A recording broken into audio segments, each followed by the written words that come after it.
इस लेक्चर में हम सीखेंगे एलसीएम फाइंड करना डिवीजन मेथड से।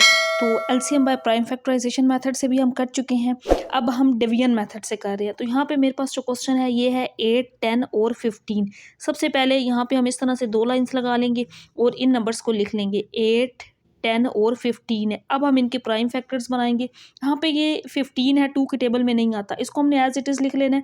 बाकी ये दो नंबर्स 2 के टेबल में आते हैं तो हम पहले 2 के टेबल में ही इसको करेंगे।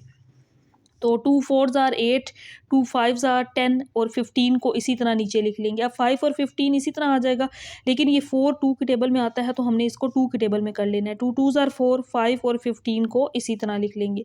अगेन 2 1s आर 2, 5 और 15 हम इसी तरह ही नीचे उतार लेंगे।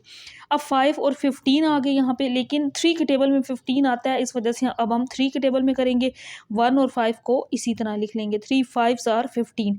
अब यहाँ पे 5 आ गया है, 5 सिर्फ अपने ही टेबल में आता है तो 5 के टेबल में 1, इसी तरह 5 1s आर 5 और 5 1s आर 5। तो ये सारे जो प्राइम फैक्टर्स बने हैं यही इसका बेसिकली एलसीएम है। तो यहाँ पे अब हम इन नंबर्स को लिख लेंगे। तो यहाँ पे नंबर्स क्या है, 2 कितने टाइम्स है, 3 टाइम्स है, हम यहाँ पे लिखेंगे 2 × 2 × 2। इसके बाद देखिए नेक्स्ट 3 है तो यहाँ पे हम 3 लिख लेंगे।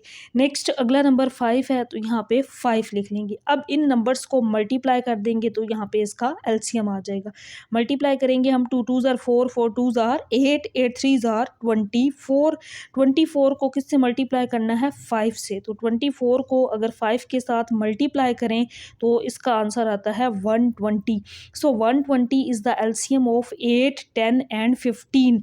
तो this is the LCM by division method. तो डिवीजन मेथड से हमने इस नंबर का एलसीएम फाइंड किया, इसका आंसर 120 आ गया है।